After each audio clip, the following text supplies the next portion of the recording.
கன்னியாகுமரி மாவட்டம் கருங்கலை அருகே நடைபெற்ற சிலம்பம் உலக சாதனை நிகழ்ச்சியில் சிறுவர்கள் முதல் பெரியவர்கள் வரை திரளானோர் பங்கேற்றனர். சுவாமி விவேகானந்தரின் பிறந்தநாள் மற்றும் உலக இளைஞர்கள் தின விழாவை முன்னிட்டு கருங்கலை அடுத்த தொலையாவட்டம் பகுதியில் உள்ள தனியார் கல்லூரியில் சிலம்ப சாதனை நிகழ்விற்கு ஏற்பாடு செய்யப்பட்டது.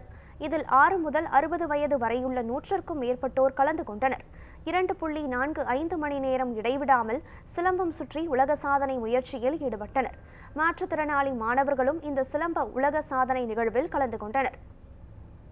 இன்றைக்கி பார்த்தீங்கன்னா இரட்டை கம்பு சுழற்றி உலக சாதனைகள் நடந்துட்டு இருக்கு. இதில் 6 வயதிலிருந்து 60 வயது இருக்கக்கூடிய மாணவர்கள் மற்றும் இல்லாத இல்லத்தரசிகளும் இதில் பங்கேற்ற இருக்காங்க.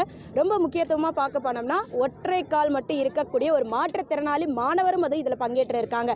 விவேகானந்தருடைய பிறந்தநாளான இன்று ஒரு இளைஞர்களுக்கு விழிப்புணர்வு தரணும் அப்படிங்கிறத முன்னெடுத்து அவங்க இந்த 2.25 மணி நேரம் சுழற்சி கொண்டு வந்திருக்காங்க.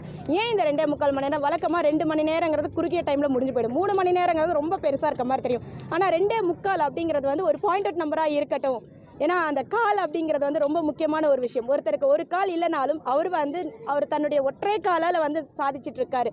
அதை ஹைலைட் பண்ணி நாங்கள் 2.25 மணி நேரம் இந்த இரட்டை கொம்பை சுழற்றி கொண்டு வந்துட்டு இருக்கோம். இதுவரையும் யாருமே சுழற்றாத முதல் முறையாக இரட்டை கம்பில் இந்த உலக சாதனைகள் நடந்துட்டு இருக்கு.